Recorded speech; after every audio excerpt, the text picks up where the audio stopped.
Welcome back to ഇൻവി stories. This is Vishnu. നമ്മൾ ഇന്നുള്ളത് അതിപ്രശസ്തമായ ശ്രീ വലിയ വീട് ദേവീക്ഷേത്രത്തിലാണ് ഉള്ളത്. ഇത് കരിയത്താണ് സ്ഥിതി ചെയ്യുന്നത്. ഈ ക്ഷേത്രം കേരളത്തിലെ തന്നെ കുറച്ച് ക്ഷേത്രങ്ങൾ മാത്രമേ ഉള്ളൂ മ്യൂറൽ പെയിൻറ്റിങ്ങിൽ പ്രസിദ്ധമായത്. അതിലെ ഒരു ക്ഷേത്രം കൂടിയാണിത്. പുണ്യപുരാതനമായ വലിയ വീട് ദേവീക്ഷേത്രം ശ്രീകാര്യത്തിനടുത്ത് കരിയത്തിൽ നിന്നും 1 കിലോമീറ്റർ തെക്കു കിഴക്കുമാറി ദേവീപുരത്ത് സ്ഥിതി ചെയ്യുന്നു. വർഷങ്ങൾക്ക് മുമ്പ് കിഴക്കോട്ട് ദർശനമായ ഒരു ഇലങ്കമായിരുന്നു ഈ ക്ഷേത്രം. പിന്നീട് ഈ നാടിൻ്റെ രക്ഷകയായ അമ്മയുടെ മാഹാത്മ്യം തിരിച്ചറിഞ്ഞ ഭക്തജനങ്ങൾ ദേവപ്രശ്ന വിധിപ്രകാരം വടക്ക് ദർശനമായ പ്രതിഷ്ഠയോടുകൂടി ഇന്നു കാണുന്ന അമ്പലം പണി കഴിപ്പിച്ചത്. ഈ ക്ഷേത്രത്തിൽ നാഗപ്രതിഷ്ഠയും ഗണപതി ക്ഷേത്രവും യോഗീശ്വര മന്ത്രമൂർത്തിക്കും നിത്യാരാധന നടത്തിവരുന്നു. അപേക്ഷിച്ചാൽ ഉപേക്ഷിക്കാത്ത അമ്മയാണ് വലിയ വീടമ്മ. അമ്മയുടെ മുന്നിൽ തൊഴുകയോടെ വന്നു നിൽക്കുന്ന ഭക്തജനങ്ങളെ അമ്മ ഒരിക്കലും ഉപേക്ഷിക്കില്ല എന്നതാണ് ഇവിടുത്തുകാരുടെ വിശ്വാസം.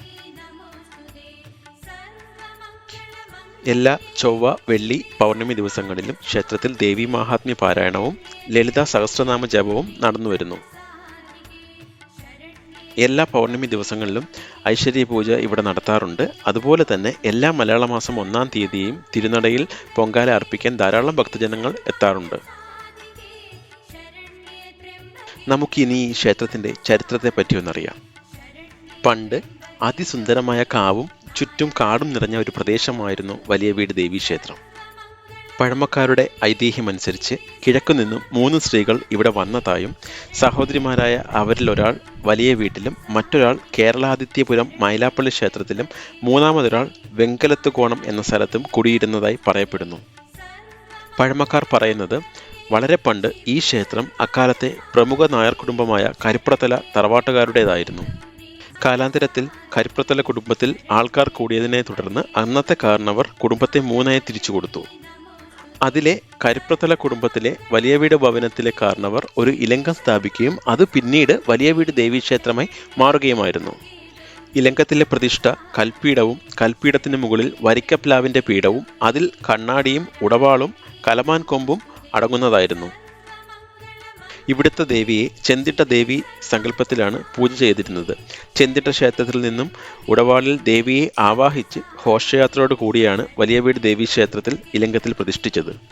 ആയതിനാൽ ഉത്സവത്തിന് മുൻപേ ചെന്തിട്ട ദേവിക്ക് പൂജ നടത്തിയതിനു ശേഷം മാത്രമേ വലിയ വീട് ക്ഷേത്രത്തിൽ കാര്യങ്ങൾ ചെയ്തിരുന്നുള്ളൂ. ഇന്നും അത് മുറയോടെ നടന്നു വരുന്നു. ഈ കാണുന്ന അതിമനോഹരമായ ചുവർച്ചിത്രങ്ങൾ വരച്ചത് തൃശ്ശൂരിൽ നിന്നും നവീൻ ഭാസ്കർ എന്ന കലാകാരനാണ്. 1 വർഷത്തോളം നീണ്ടുനിന്ന പ്രയത്നമായിരുന്നു അദ്ദേഹത്തിൻ്റേത്. എല്ലാ വർഷവും മേടമാസത്തിലെ ഉത്രം നാളിൽ ദേവിയുടെ പ്രതിഷ്ഠാവാർഷികം ആഘോഷപൂർവ്വം നടത്തിവരുന്നു. അതുപോലെ തന്നെ എല്ലാ മാസവും ആയില്യം നാളിൽ ആയില്യം പൂജയും നാഗരൂട്ടും നടന്നുവരുന്നു.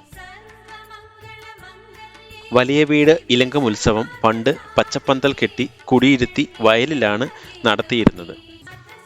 അങ്ങനെയിരിക്കെ ഒരു ഉത്സവകാലത്ത് ഒരു സന്ധ്യാസമയത്ത് വലിയ വീട് ഇലങ്കത്തിന് മുന്നിൽ ഒരാൾക്ക് മന്ത്രമൂർത്തിയുടെ അനുഗ്രഹം ഉണ്ടാവുകയും അയാൾ അവിടെ നിന്നവരോട് ഇവിടേക്ക് വസൂരിമാല വന്നിട്ടുണ്ടെന്നും അമ്മ ഒരു പിടി വാരി ബാക്കി തട്ടിത്തെറിപ്പിച്ചെന്നും അമ്മ അത് വിതറുമെന്നും എന്നാൽ ആരും പേടിക്ക അമ്മയുടെ ഉത്സവം നിങ്ങൾ വയലിൽ പച്ചപ്പന്തൽ കെട്ടാതെ ക്ഷേത്രത്തിൽ വെച്ച് തന്നെ നടത്തിയാൽ മതിയെന്നും പറയുകയും ചെയ്തു.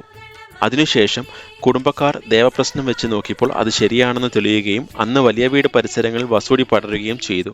അതിനുശേഷം ഉത്സവം ഇലങ്കത്തിലാണ് നടന്നു പോകുന്നത്.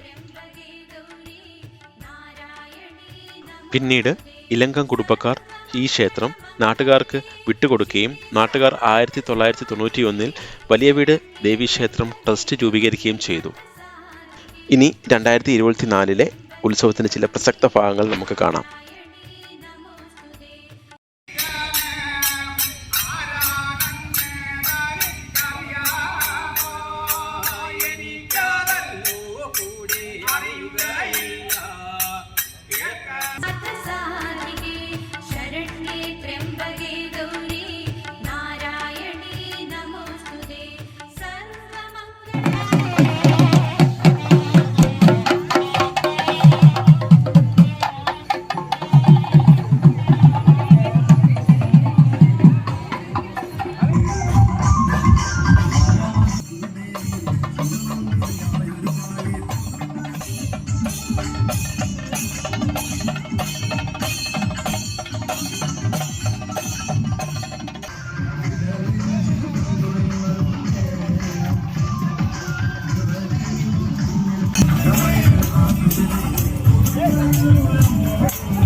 ശ്രീ വലിയവീട് ദേവീ ക്ഷേത്രത്തിലെ 2025 ഉത്സവം ജാനുവരി 19 മുതൽ 28 വരെയാണ്. എല്ലാ ഭക്തജനങ്ങളും ഉത്സവത്തിൽ പങ്കെടുക്കണമെന്നും അതിലൂടെ അമ്മയുടെ അനുഗ്രഹം എല്ലാവർക്കും ലഭിക്കട്ടെ എന്നും ആശംസിക്കുന്നു.